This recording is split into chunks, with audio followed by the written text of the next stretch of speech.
Vamos pues a comenzar, hermanos. Acuérdense que estamos en el libro de Deuteronomio y estamos estudiando los capítulos 6 al 10. Ya con mi hermano Abraham Velázquez estudiamos los primeros capítulos.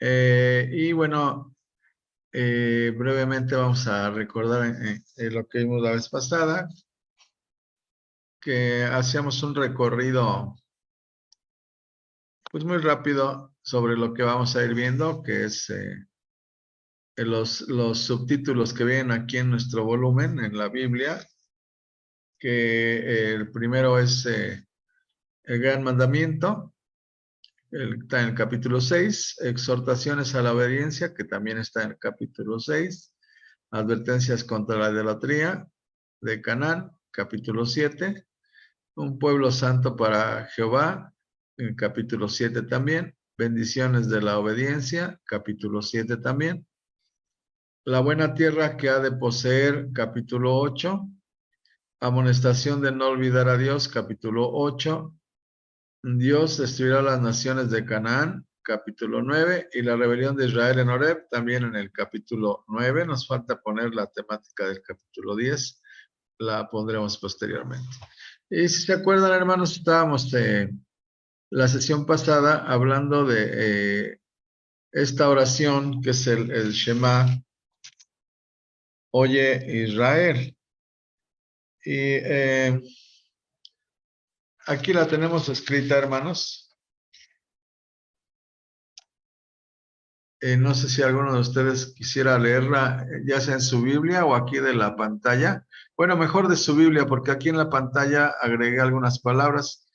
No sé si alguien en su sagrado volumen quisiera abrir su micrófono y ayudarnos a leer Deuteronomio 6, versos 4 y versos 5.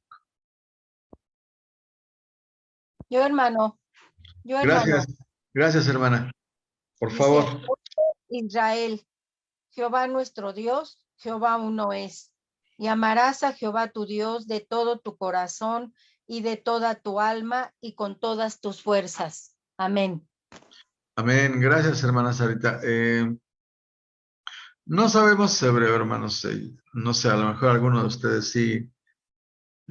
Pero simplemente lo que hacemos es investigar y buscar en algunas Biblias interlineares para ayudarnos al estudio, hermanos.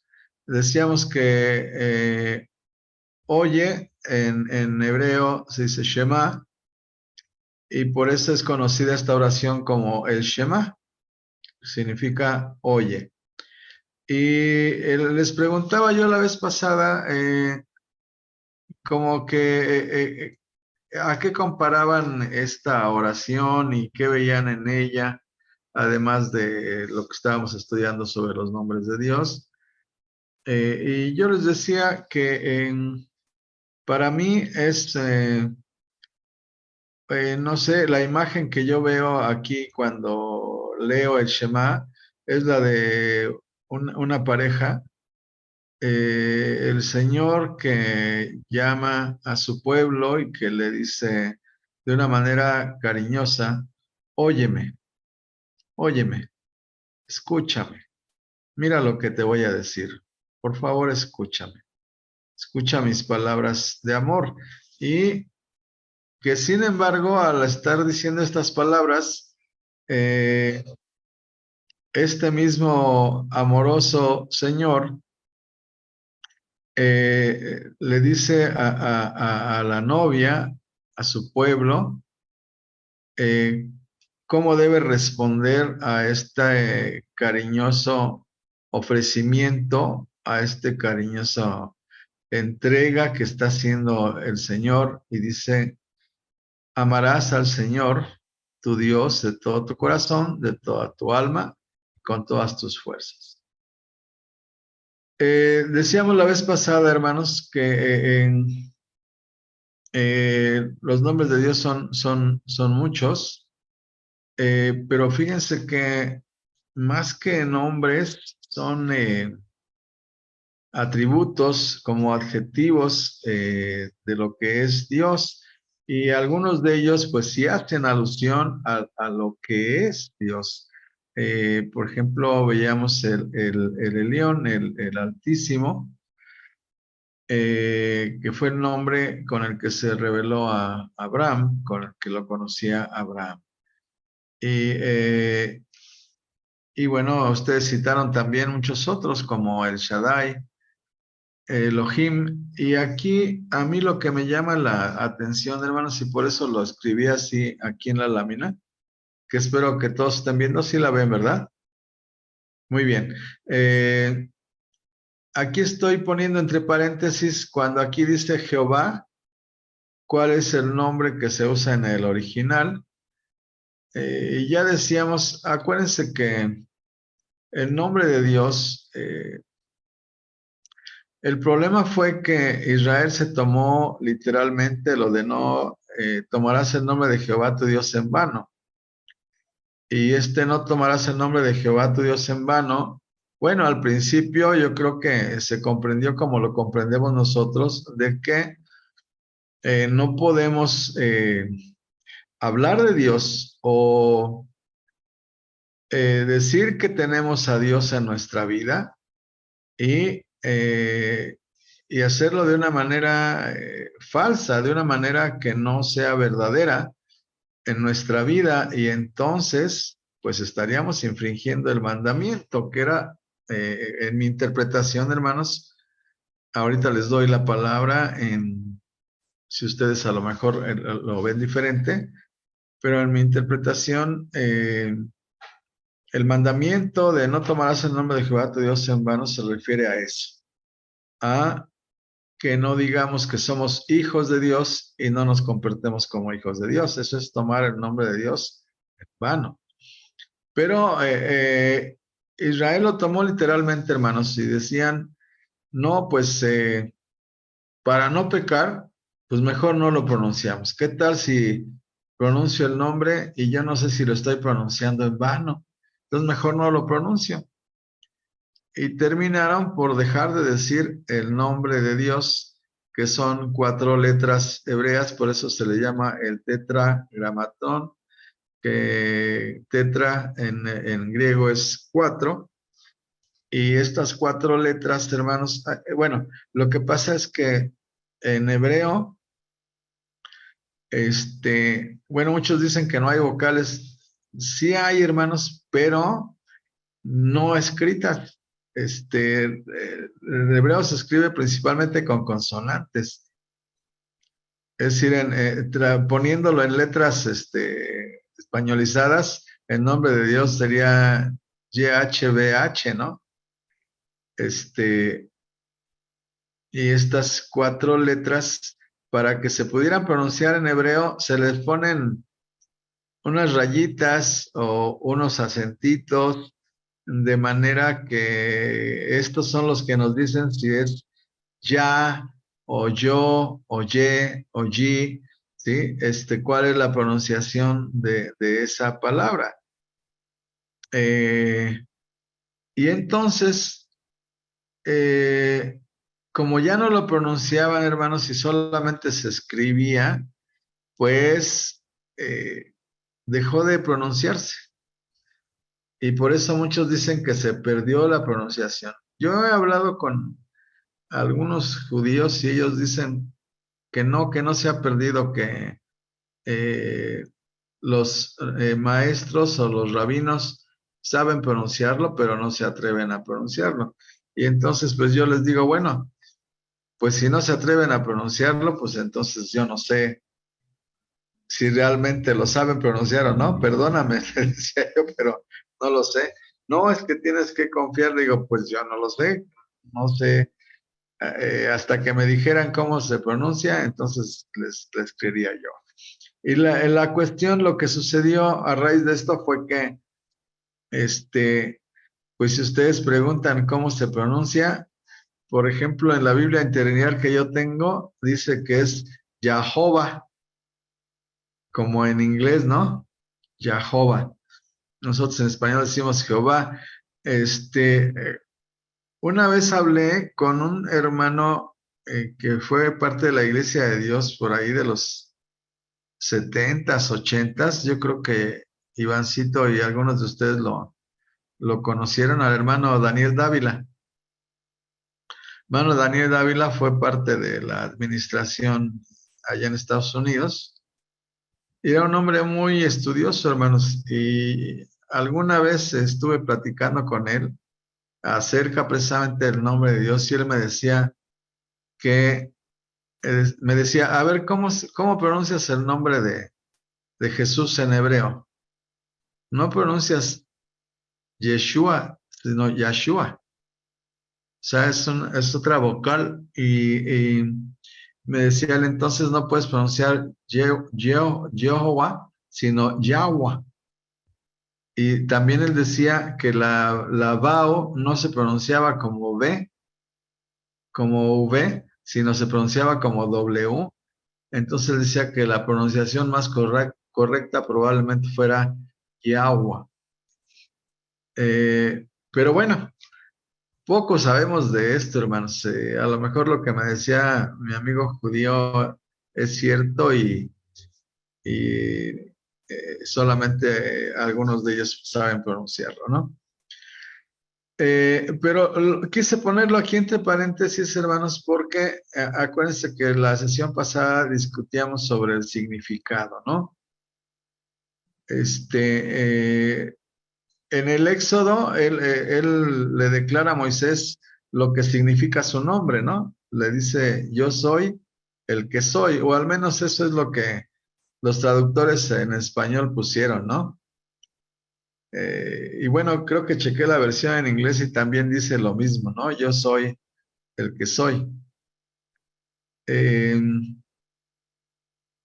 pero por ahí alguno de ustedes me había dicho, creo que otro significado, no sé si lo recuerda alguno de ustedes, me dijo que no era solamente yo soy el que soy. No sé si fue Abrancito Gordillo.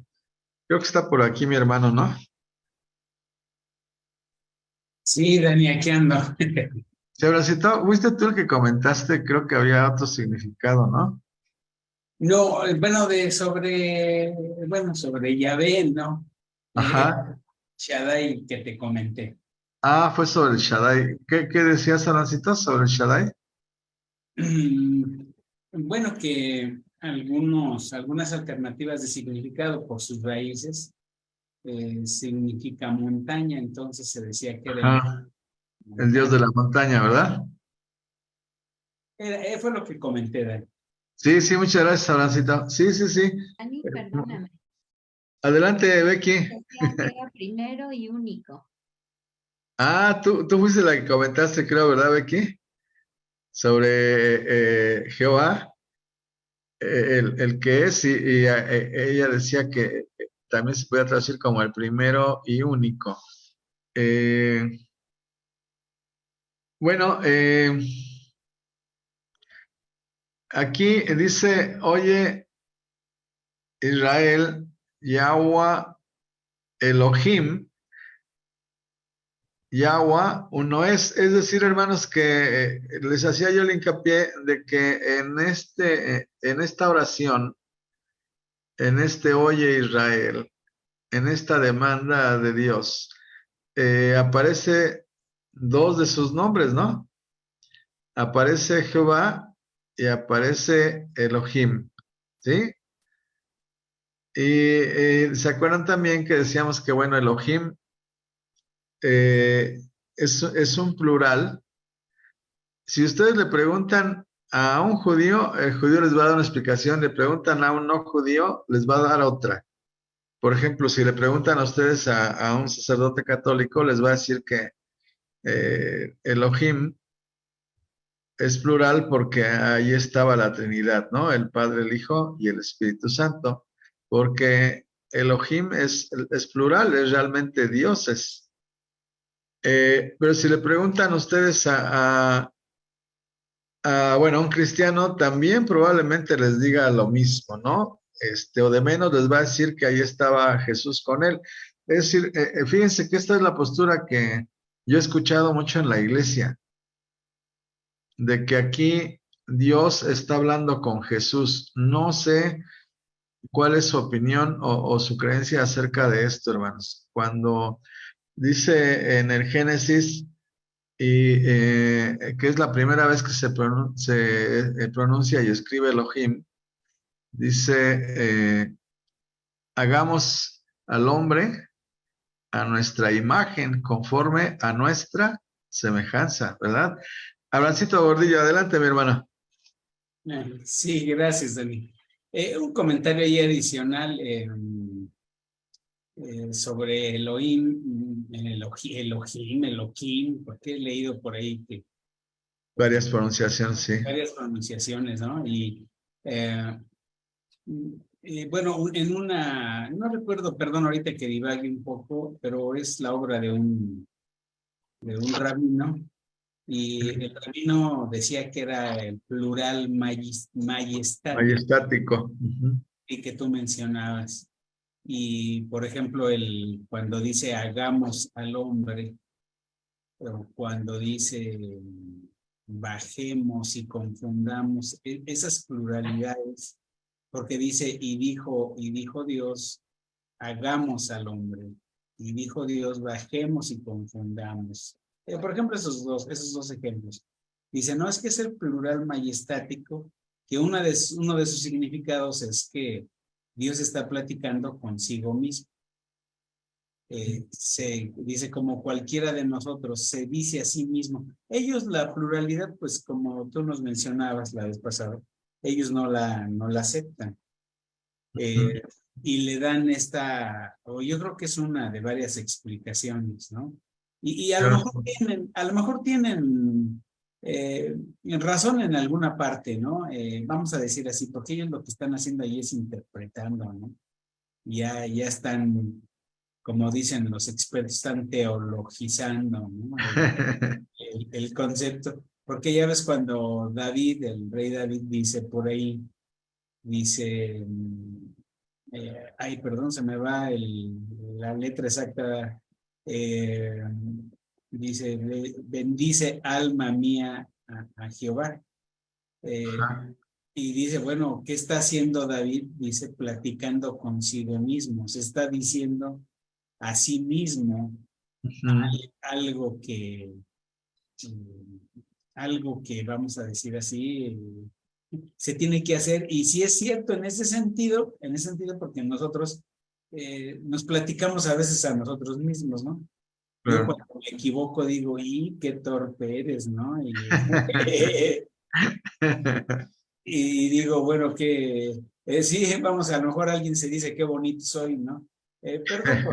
Perdón por los ejemplos, ¿no? Pero ellos le dan esa explicación, pero realmente ya los que se meten a estudiar el idioma, realmente sí, pues penetran, ¿no? A la profundidad de la palabra.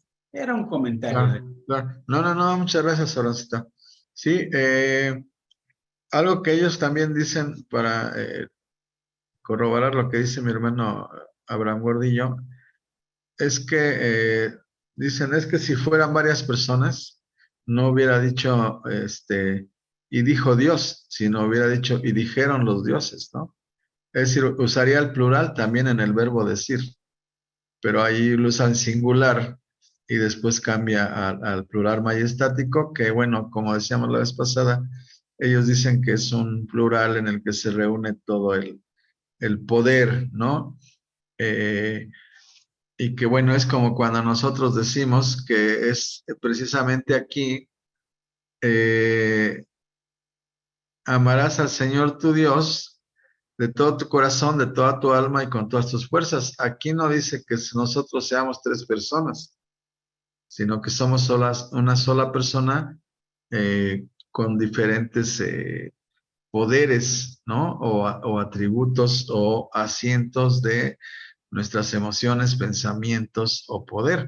Miren aquí lo que puse. No sé si alguien quiera comentar todavía algo. Bueno, si no, sigo y ahorita me levantan la mano. Dice, amarás al Señor tu Dios de todo tu corazón. Sí, en otras partes, fíjense que se usa en otros idiomas una preposición diferente, ¿eh? Es decir, aquí dice de todo tu corazón, en otras partes dice con todo tu corazón. Es decir, si ustedes van a simplemente a Mateo 22:37. ¿Alguien lo tiene? Búsquelo, por favor, para que nos lo pueda leer. Me parece que ahí cambia la preposición. Aquí dice, amarás al Señor de todo tu corazón. Y creo que en Mateo 22:37, no sé si usa con. A ver, ayúdenme, hermanos, por favor, alguien que lo lea.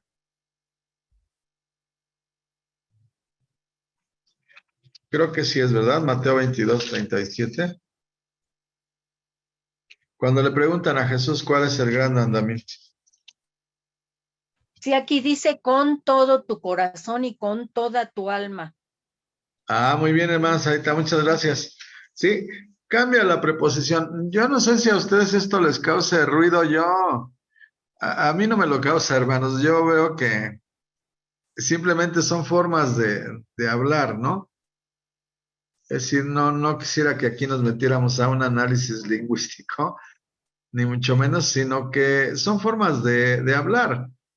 O sea, creo que el sentido es el mismo, ¿no? Amarás al Señor tu Dios de todo tu corazón o con todo tu corazón, de toda tu alma o con toda tu alma y con todas tus fuerzas. Si notan, al final el traductor sí usa la preposición con, ¿no? Es decir, para mí tiene el mismo sentido, aunque la preposición cambie. No sé si ustedes tengan otra opinión. Aquí estoy poniendo entre paréntesis, hermanos, disculpen, me estoy poniendo las palabras originales en hebreo. Tu corazón, aquí en mi Biblia interlineal dice lebab. Y donde dice toda tu alma, alma es nefesh. Y con todas tus fuerzas es meot. Perdóname, hermanos, no creo que esté yo pronunciando ni siquiera correctamente, pero bueno, anoté estas palabras y busqué el significado. Lebab significa mente, interior, entendimiento. Por eso es que la palabra de Dios en otras partes dice de todo tu entendimiento, ¿sí se acuerdan? Que usa en vez de todo tu corazón, dice de todo tu entendimiento o con todo tu entendimiento. Nefesh es el ser mismo, como que la esencia, la vida, lo que respira. Eso es Nefesh, que aquí está traducido como alma. Y el Meot es el poder o la fuerza, ¿no? Fíjense que se usan, a veces la palabra Levab se usa para significar una cosa u otra, como dice aquí, a veces para significar la mente y a veces para significar el interior, el entendimiento. Y es por eso que a veces, sobre todo los teólogos se meten en muchas complicaciones aquí. Nefesh es el ser, y esta palabra aparece en el Génesis, cuando Dios crea a Adán. ¿Se acuerdan? Que le dice, y le sopló el aliento de vida y fue entonces alma viviente. El original dice, y fue entonces Nefesh viviente, ¿no? No sé si algunos de ustedes se acuerdan, bueno, los que estuvimos en Río Blanco o en Moturini o en granjas hace muchísimo tiempo, se nos enseñaba que Nefesh es el cuerpo físico, ¿no? Para justificar, pues, parte de la doctrina que nosotros teníamos, decían, Ruach es el espíritu y Nefesh es el cuerpo.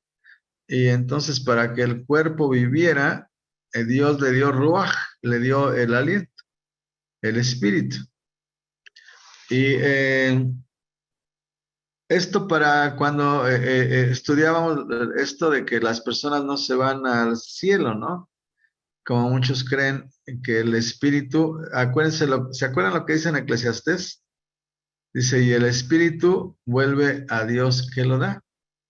Y fíjense que en el judaísmo, bueno, en alguna parte del judaísmo, así se cree, que la persona cuando muere, el espíritu regresa a Dios, pero nosotros le explicábamos diciendo precisamente que como ruaj es el aliento, pues el aliento de vida pues regresa al que lo dio, ¿no?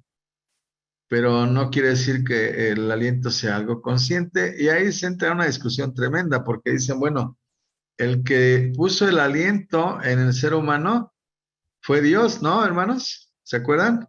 Dice, y sopló, y fue el hombre alma viviente.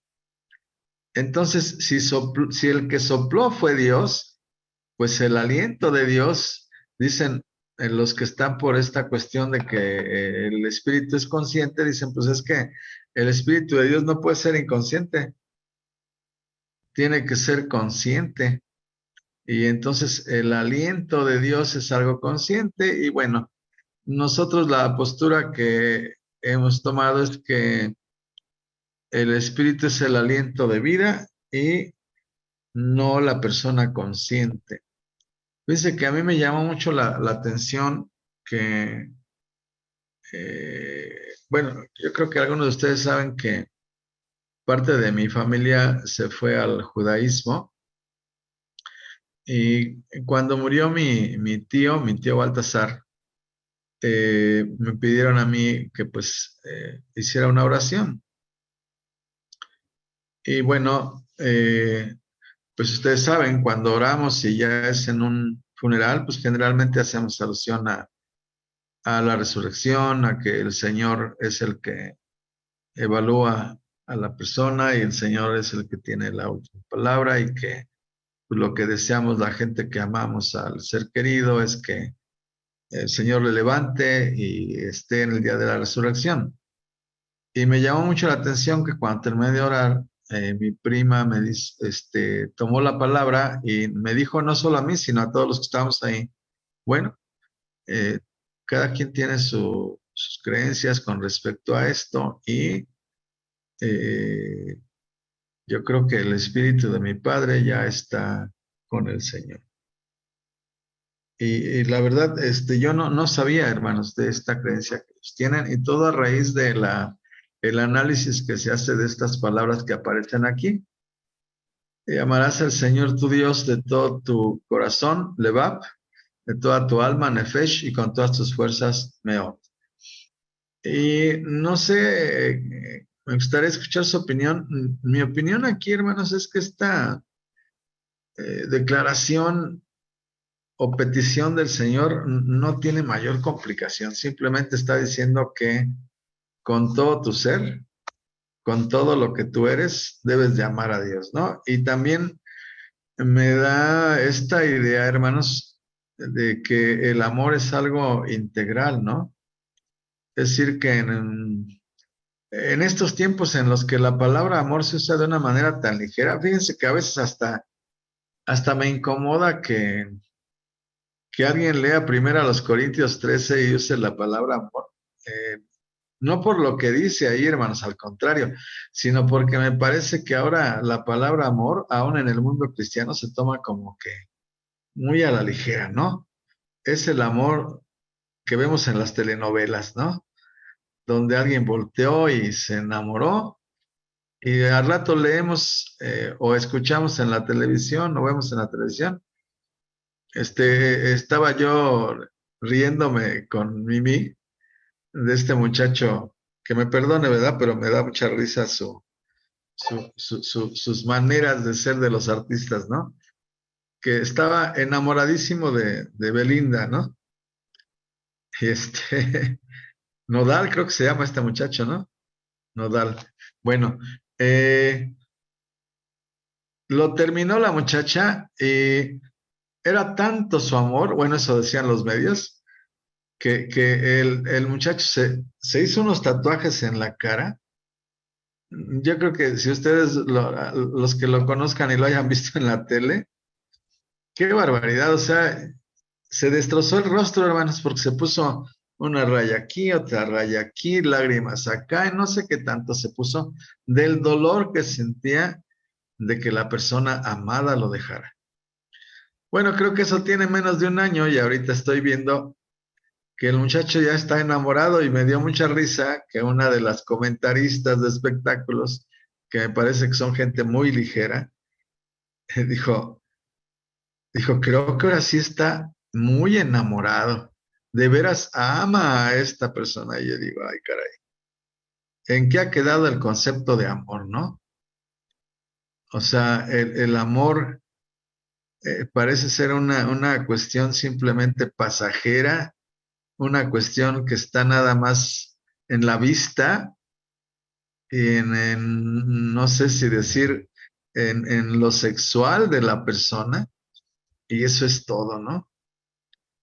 Y entonces es un amor muy ligero, que por eso la palabra que usa la escritura en 1 Corintios 13 es carisma, ¿no? Creo que sí es, ¿verdad, Ivancito?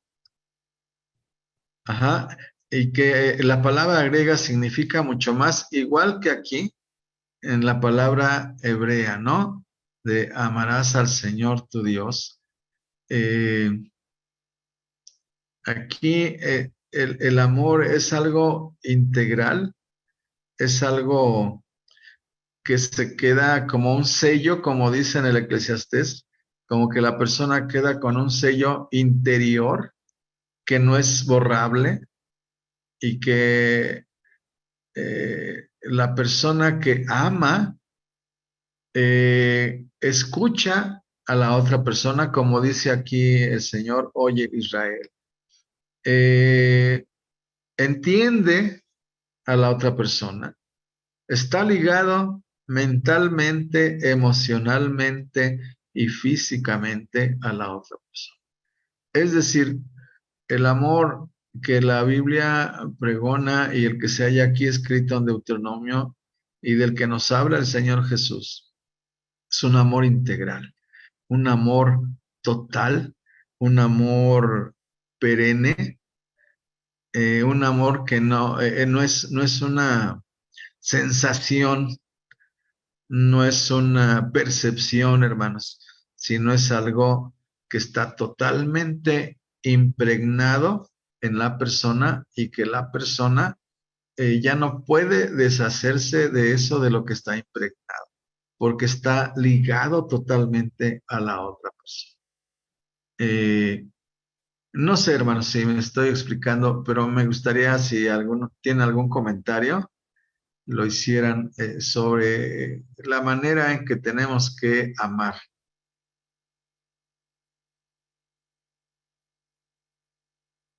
¿No? Bueno, sigo, y si me interrumpen, por favor. Ah, muy bien, aquí, Becky, adelante.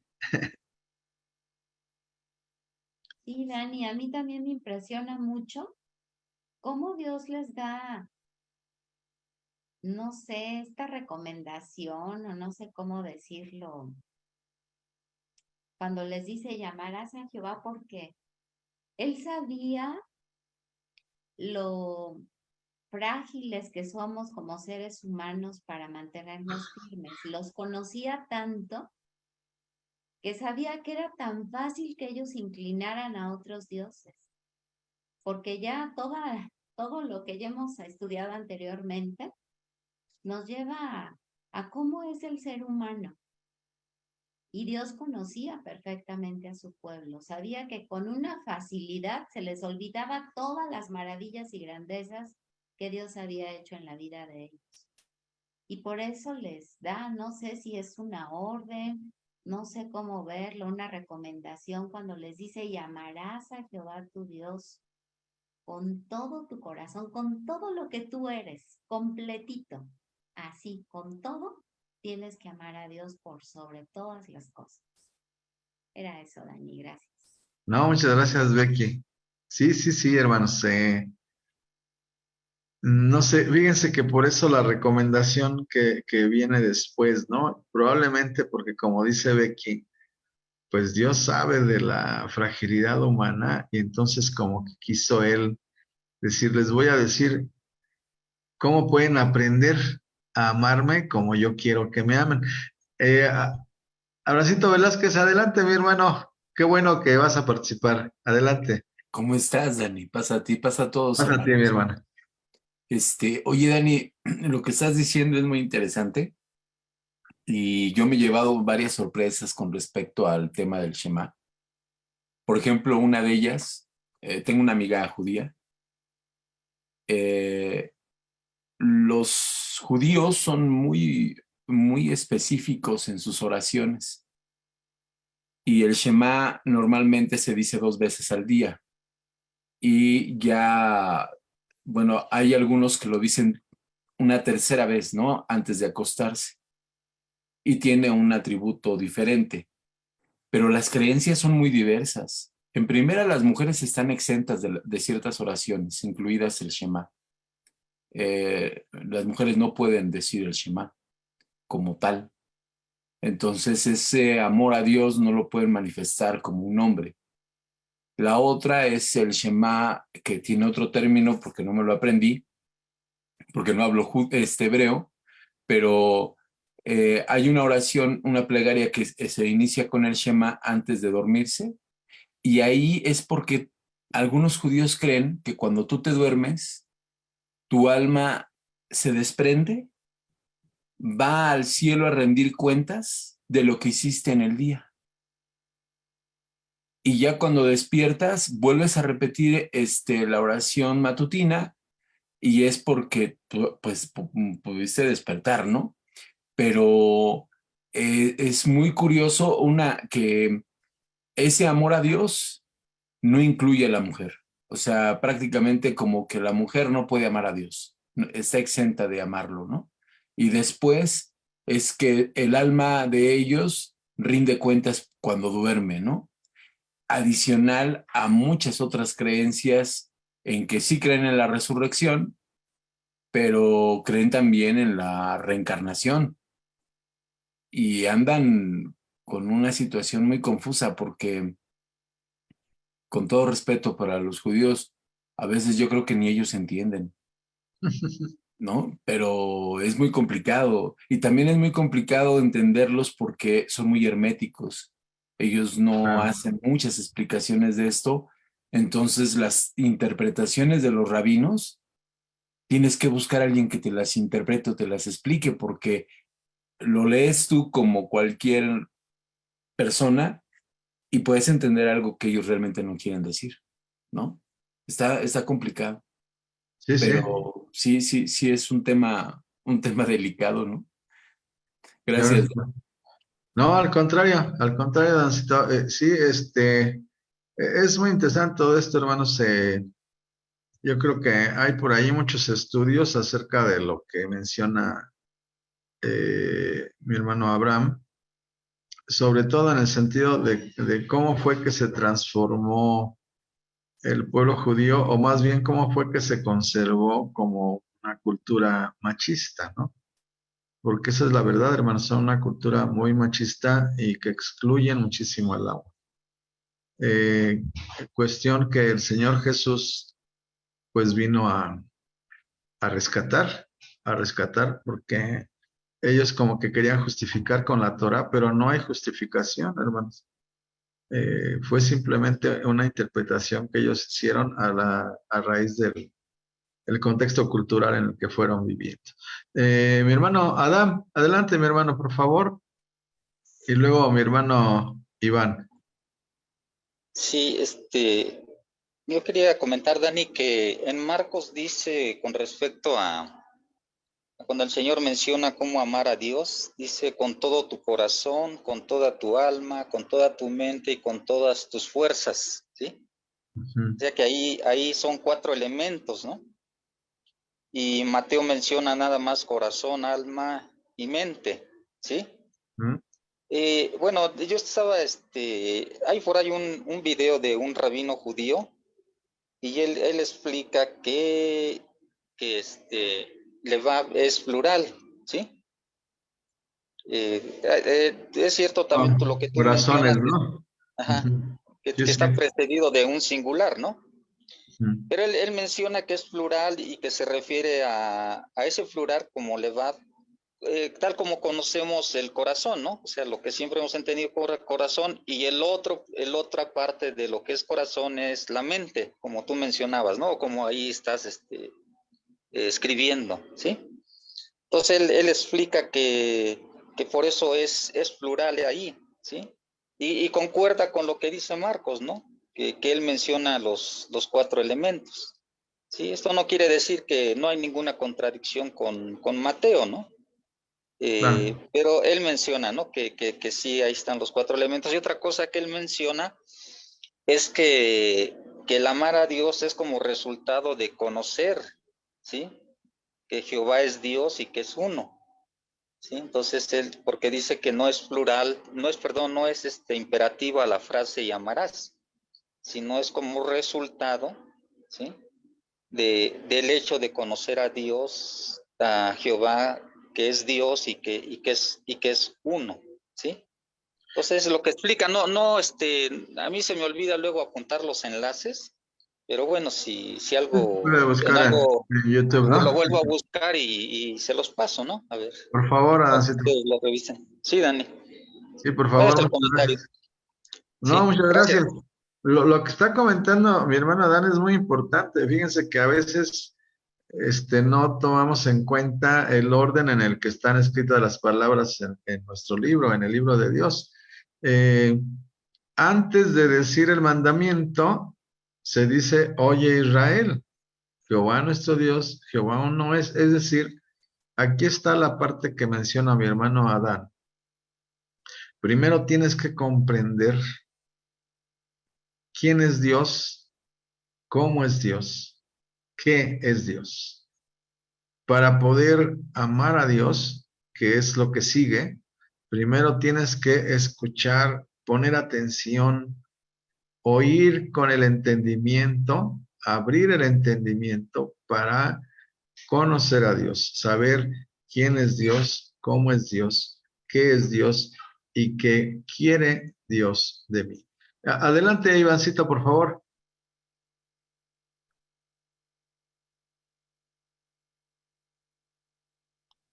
Gracias, Dani. Mira, yo tengo algún comentario aquí, a ver si no me salgo de la línea que llevas. Por ejemplo, dice en Deuteronomio 6:5, y amarás a Jehová tu Dios de todo tu corazón. Se menciona y dice Jehová, pero en el Nuevo Testamento, a donde tú nos llevaste en Mateo 22:37, Jesús no dice, y amarás a Jehová tu Dios. Dice, amarás al Señor tu Dios.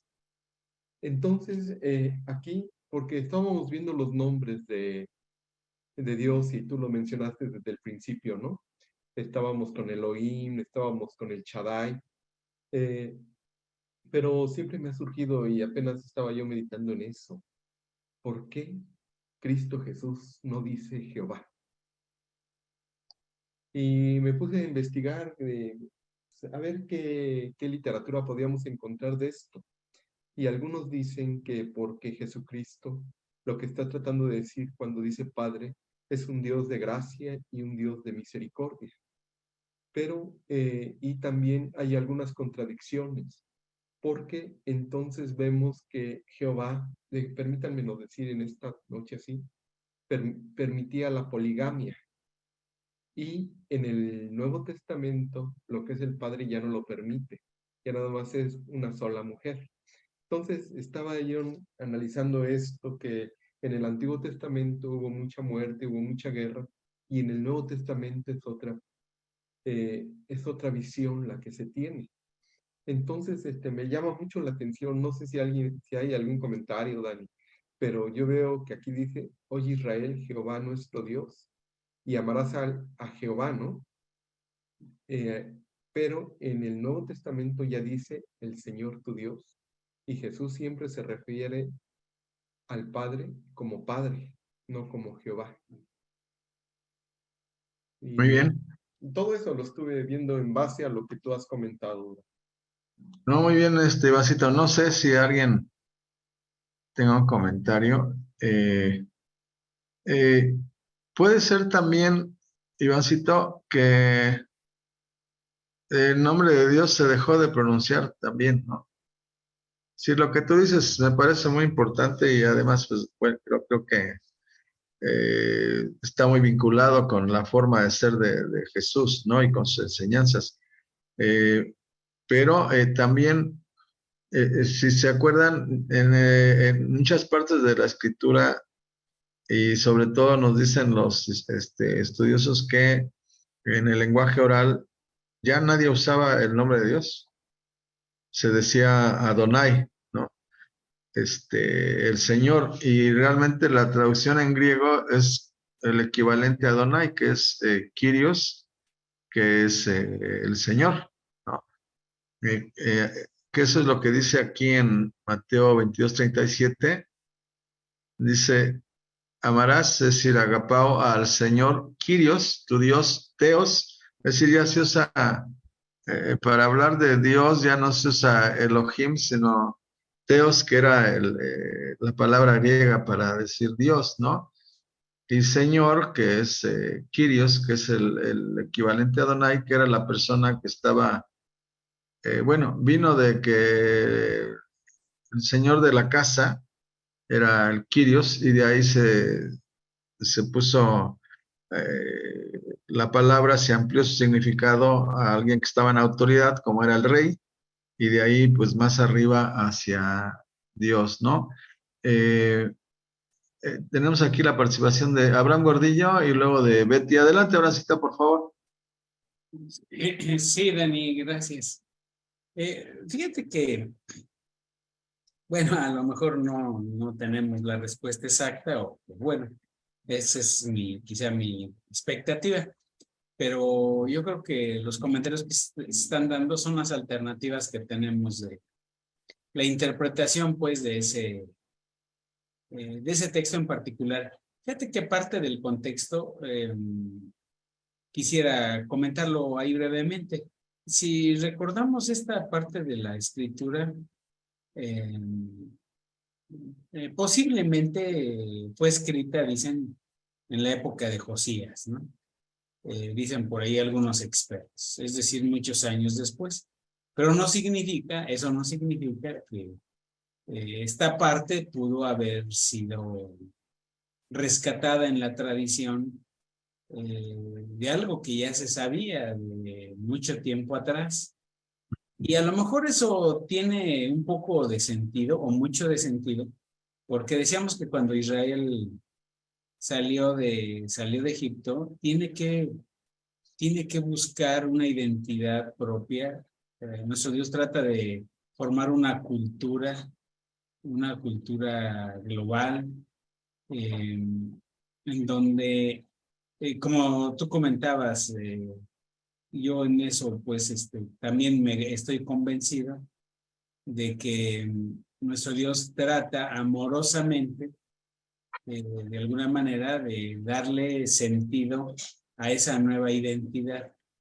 Y esa nueva identidad en donde ellos tienen que aprender a ser el pueblo de Dios, son parte del reino de Dios, déjenme así decirlo, y donde tienen que aprender a amar a Dios y ya no, vamos, amarlo en el sentido de que sea como el único, que no diversifiquen su sentimiento ni su atención en otros dioses. Creo que parte de la idea central que está atrás de esto. Sin embargo, se ha dicho, algunos también escritores dicen que es este deseo de nuestro Dios es algo que no pudieron alcanzar nunca, porque ellos siguieron amando realmente a otros dioses. Y entonces ellos le dan otro significado a la palabra amor.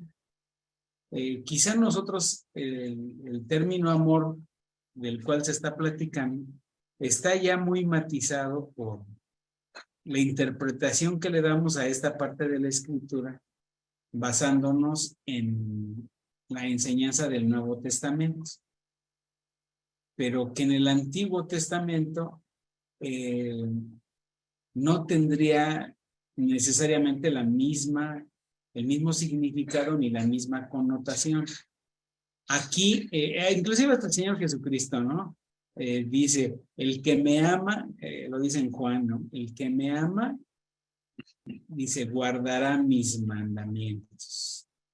Entonces muchos dicen que el significado básico de amar aquí, de amar, está muy ligado a la obediencia, que ni siquiera está ligado a los sentimientos, por ser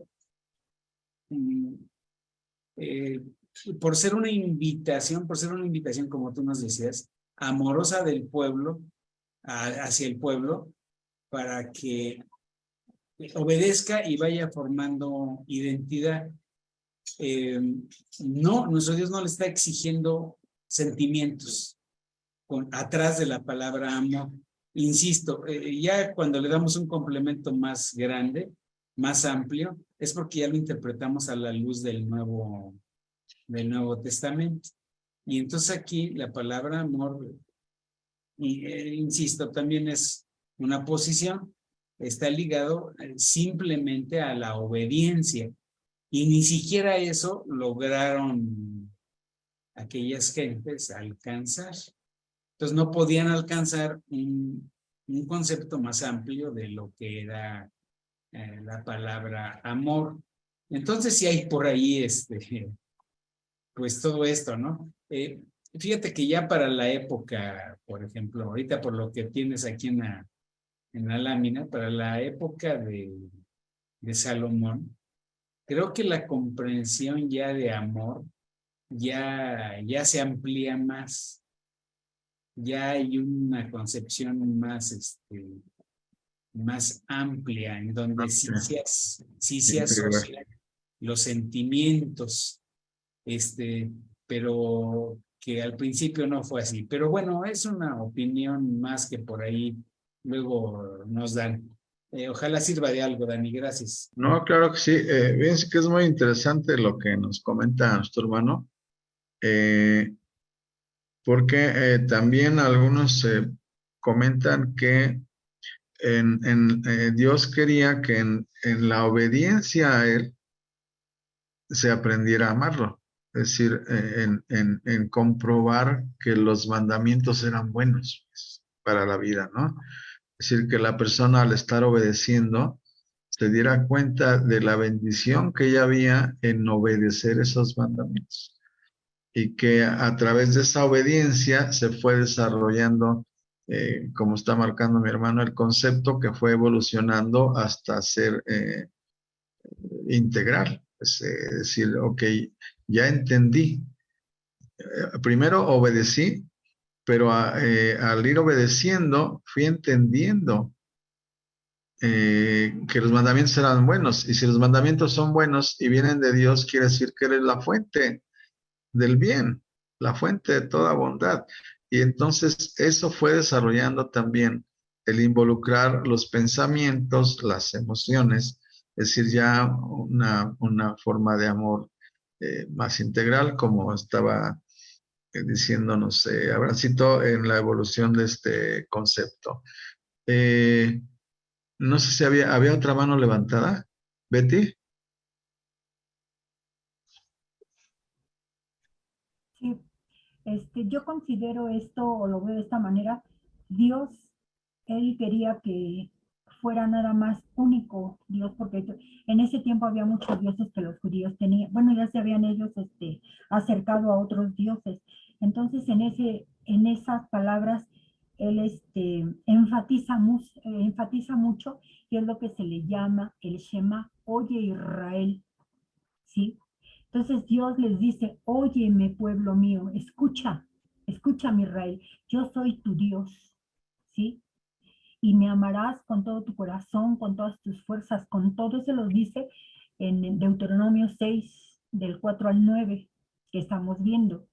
Pero no solo Él, sino también quiere que eso se los enseñe a sus hijos y a toda su parentela, y así lo vayan recordando.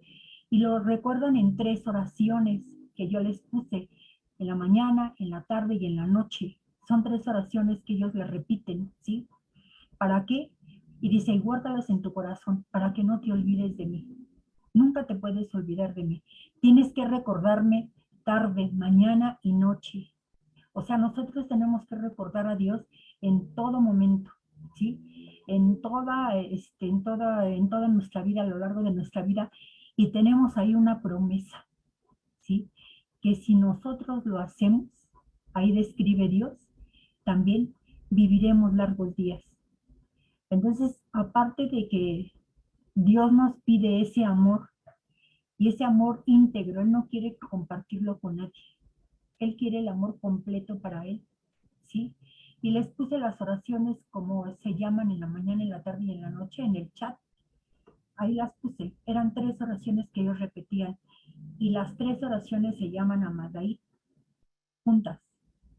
Y aparte las tenían que guardar en su corazón. Entonces pienso yo que esta es una enseñanza también para nosotros, de establecer esa verdad en nuestro corazón y hacerlas también nuestras, que no escuchemos la voz de Jehová.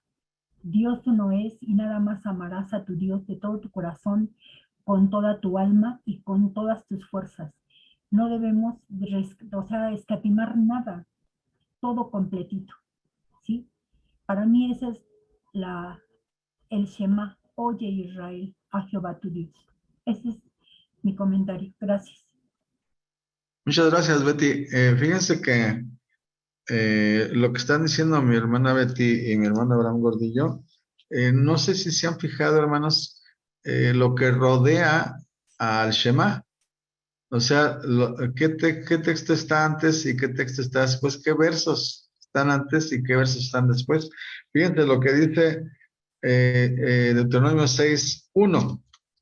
Estos pues son los mandamientos, estatutos y decretos que Jehová nuestro Dios mandó que os enseñase, para que los pongáis por obra en la tierra a la cual pasáis vosotros para tomarla, para que temas a Jehová tu Dios, guardando todos sus estatutos y sus mandamientos que yo te mando, tú y tu hijo y el hijo de tu hijo, y todos los días de tu vida, para que tus días sean prolongados. Y luego dice, oye Israel, es decir, hermanos, que comienza este capítulo 6 planteando la obediencia a los mandamientos, estatutos y juicios que el Señor hace, y dice, esto es lo que yo te propongo, dice, esto es lo que tú debes obedecer. Escúchame, Israel, Jehová tu Dios, Jehová uno es. Yo creo que aquí, hermanos, lo que el Señor está diciendo es, estos son los mandamientos, estatutos y decretos, y les voy a decir cuál es la razón por la que la tienen que guardar. La razón es que me amen. Guarden estos mandamientos por amor a mí. Estén totalmente ligados a mí, de manera que puedan obedecerme. Y miren lo que dice después del Shema, el verso 10. Cuando Jehová tu Dios te haya introducido en la tierra que juró a tus padres, Abraham, Isaac y Jacob, que te daría en ciudades grandes y nuevas que tú no edificaste, y casas llenas de todo bien que tú no llenaste, etcétera, cuídate de no olvidarte de Jehová tu Dios. Es decir, lo que planteaba mi hermano Abraham y Betty, de a través de la obediencia, es como se aprende a amar a Dios. Y sin embargo, fíjense que también el Señor, y yo creo que eso lo vamos a ver la sesión siguiente, si Dios nos permite, Dios está proponiendo un método, hermanos, un método de aprendizaje del amor. O sea, cómo aprendemos a amar a Dios. Le está diciendo a Israel, ámame, amarás al Señor tu Dios, y te voy a decir cómo vas a aprender a amarme. Y entonces les propone, en mi opinión, hermanos, un método de enseñanza y aprendizaje. Mi hermana Emelia y luego mi hermano Iván, y con eso terminamos la sesión de hoy, hermanos. Adelante, Emelia, por favor. Gracias, hermano Dani. Pasa a vos a todos, hermanos. Nos pasa. Me estaba haciendo una pregunta. Yo sé que Dios dice que lo amemos sobre todas las cosas y que guardemos sus mandamientos. En los mandamientos que Él nos deja, no solamente es amar a Dios, es también amar a nuestro prójimo y también amarnos a nosotros mismos, como estoy de acuerdo con mi hermano Abraham Velázquez, que el sábado nos mencionó de que pues amamos a Dios, amamos al prójimo, pero no nos amamos a nosotros mismos. Y si no nos damos ese amor a nosotros mismos, no podemos dárselo ni a Dios ni a nuestros hermanos.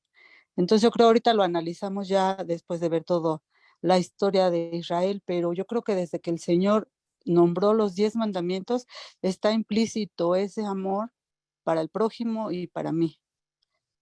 Primeramente a Dios, como dicen, y después al prójimo, ¿no? Pero es muy amplio el sentido del amor y a veces nos enfrascamos solo a amar a Dios y amar a Dios. Y no sé si desde esa antigüedad era nada más amar a Dios o también era amar a tu prójimo, como dicen los 10 mandamientos. Entonces, ese amor a Dios engloba todo, a su creación, a todo lo que nos rodea, hermanos. Es un amor completo, no hay amor a medias, nomás amo esto y esto no lo amo. O sea, es un amor completo a todo lo que el Señor nos da. Lo amamos porque Él nos amó primero, como decimos ahora en el Nuevo Testamento, como dicen, si difiere ese amor de la antigüedad en el Antiguo Testamento o es diferente en el Nuevo con Jesús, o es el mismo amor que siempre se ha manifestado, hermanos. Entonces la palabra amor abarca muchísimas cosas y muchísimas connotaciones que pueden, no nos podemos nada más enfrascar en Dios, sino que es todo, es un todo el amor. Y el amor el de Dios es perfecto, el de nosotros a veces es humano y a veces es con interés, y el amor de Dios es muy diferente al amor que podamos sentir por nuestros hermanos o por Él mismo. Es mi opinión personal, hermanos, gracias. Muy bien, muy bien. Sí, hace bien mi hermana Amelia en recordarnos lo que dice el Señor Jesús. Sin embargo, hermanos, acuérdense que estamos analizando Deuteronomio y el mandamiento, no sé si se acuerdan, ustedes que han estado en estas sesiones de estudio, el mandamiento amarás a tu prójimo como a ti mismo no se encuentra en Deuteronomio, hermanos. No se encuentra. No sé si se acuerdan en qué libro está. Ya lo vimos. ¿No se acuerdan? Levítico. Está en Levítico. Y en Deuteronomio, que es una repetición de la ley, no aparece. Me parece muy interesante que a lo mejor en otro momento analicemos lo que está diciendo mi hermana Emilia, el por qué el Señor Jesús rescata este mandamiento perdido en los 613 estatutos. Perdón por usar la palabra perdido, hermanos, pero era un mandamiento que aparece como muy pequeñito entre los 613 estatutos, mandamientos. Sería muy interesante, precisamente es parte de nuestra creencia y del desarrollo que tuvo este concepto, como está marcando mi hermana Amelia, de por qué el Señor Jesús y otros rabinos rescatan este mandamiento y lo ponen al nivel de lo que estamos estudiando, del Shema. Oye, Israel, Jehová nuestro Dios, Jehová uno es, amarás al Señor tu Dios. ¿Sí? Aquí no se está mencionando el mandamiento que menciona el Señor Jesús y que está enfatizando mi hermana Emilia. Aquí no. Entonces sería muy interesante analizar cuál fue el proceso y por qué el Señor Jesús llega a ese momento en el que lo equipara, ¿no? Y lo nivela o lo pone al nivel de este mandamiento de Shema. Muy bien. Finalmente, mi hermano Ivancito. Gracias, Dani. A mí me han parecido muy interesantes todos los comentarios. Nada más déjenme clarificar algo que es mío.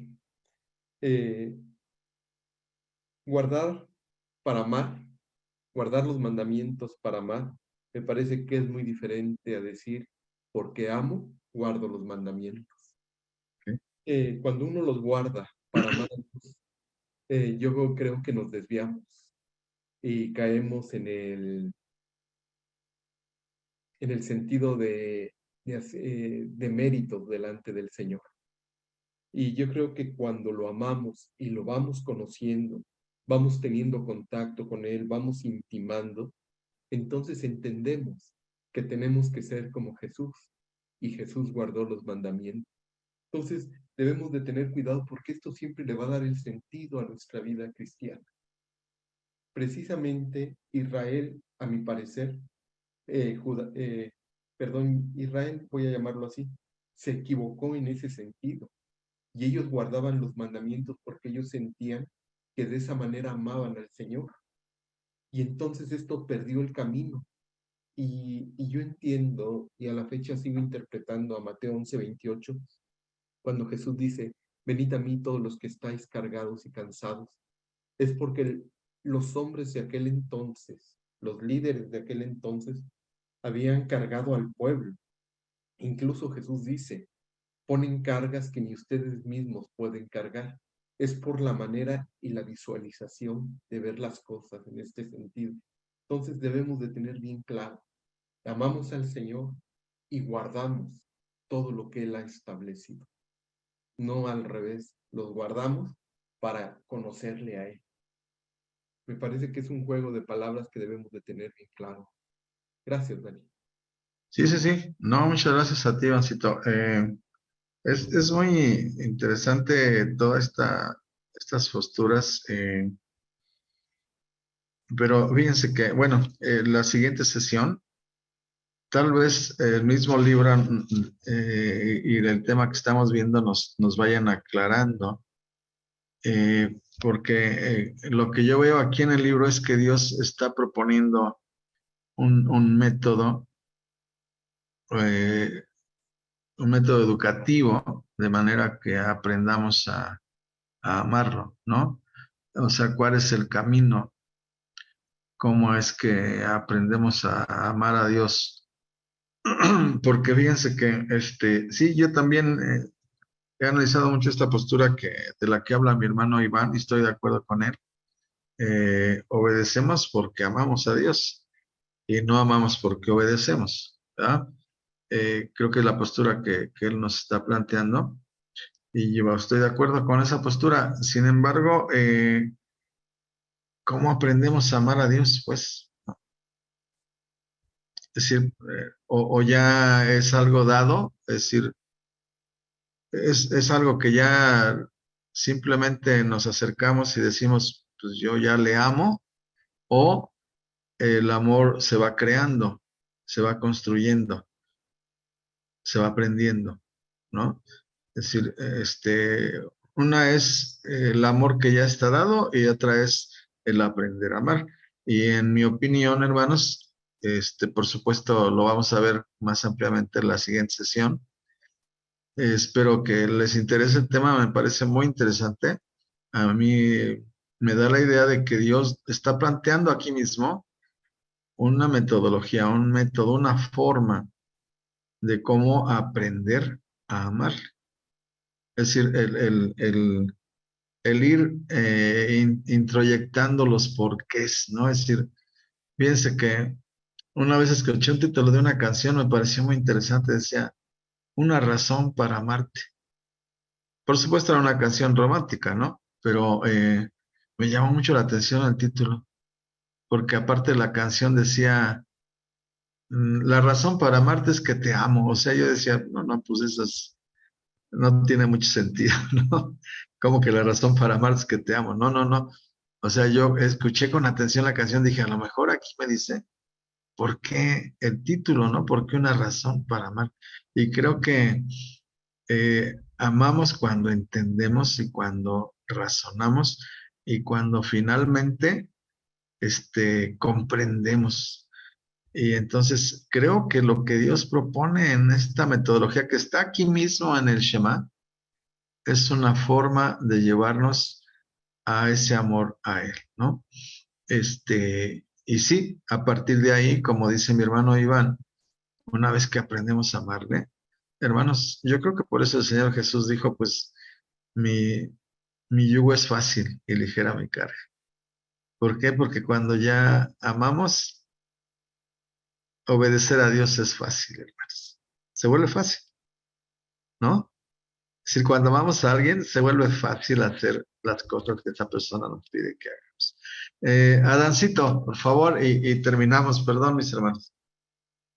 Sí, sí, el tema del Shema es muy importante. Fíjense que en ese mismo video que les menciono, él menciona a este rabino que después viene otros temas como recompensa, castigo, ¿sí? Y ya es otra cuestión, ¿no? Ya recuerdan que él empieza a decir, si haces esto, pues te va a ir bien, o si no, pues todo lo contrario. Y dice que ese ya es otro tema, pero este tema está aparte de eso, y dice que es el principal. Y precisamente él se refiere a eso, que el conocer a Dios y conocer que es uno, que Jehová es uno, en respuesta es el amor, ¿no? El amor, y lo separa totalmente del otro tema, que es que él lo titula así, recompensa, castigo, ¿sí? Y yo creo que el comentario que hago de este rabino concuerda, ¿no? Con lo que ha comentado mi hermano Iván, con lo que has comentado tú, Dani. Sí, ahora hay otra cosa, dice que Dios es amor. Dios es amor, dice ya en el Nuevo Testamento, ¿sí? Y fíjense que hay una reglita en griego que las dos palabras, es decir, Dios es amor,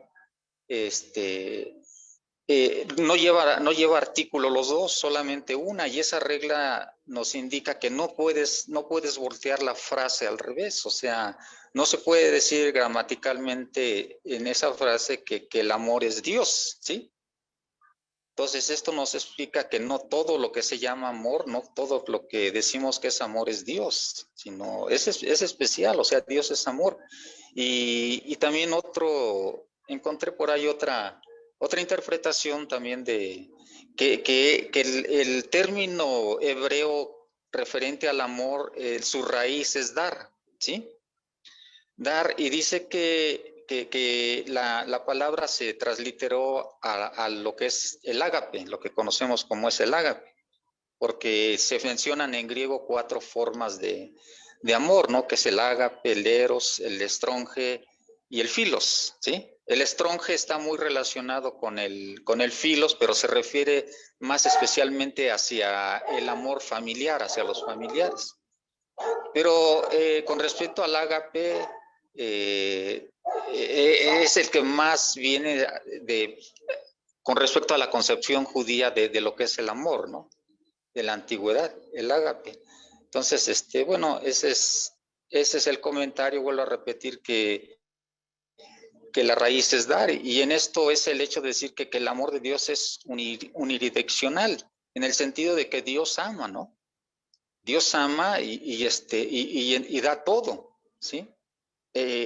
A pesar de que, bueno, sin duda yo creo que el deseo de ellos es que ese amor sea correspondido, pero aún cuando no es correspondido, Él sigue amando, ¿no?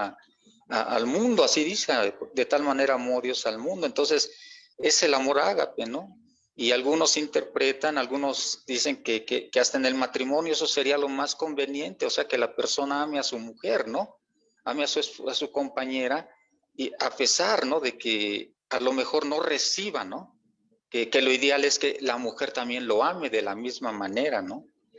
Semejante a ese amor que Dios da, y que pues eso sería, en eso se cumpliría ¿cómo se llama? El hecho de lo que tú mencionabas de Corintios, ¿no? Que dice que el amor todo lo sufre, ¿no? Todo lo espera, el amor no es jactancioso, el amor no se envanece, ¿no? Y es en ese sentido el amor de Dios, ¿no? Que es en una dirección, ¿sí? Y a veces ingratamente, bueno, pues no correspondemos a ese amor, ¿no? Gracias, Dani. No, gracias a ti, Dancito. Y gracias a todos ustedes, mis hermanos. Gracias porque creo que como mencionó mi hermano Adán, mientras más estudiemos, hermanos, pues más vamos a conocer a Dios. Y yo creo que mientras más le conozcamos, más le vamos a amar, porque conocer a Dios es conocer cómo es y cómo se relaciona con nosotros, y yo creo que mientras más aprendemos de eso, pues más aprendemos precisamente a amar al Señor, porque nos damos cuenta cuál es su manera de ser con cada uno de nosotros. Dios les bendiga, mis hermanos. Muchas gracias. Pido a mi hermano Ivancito, si es tan amable, de despedirnos en oración. Por favor, mi hermano.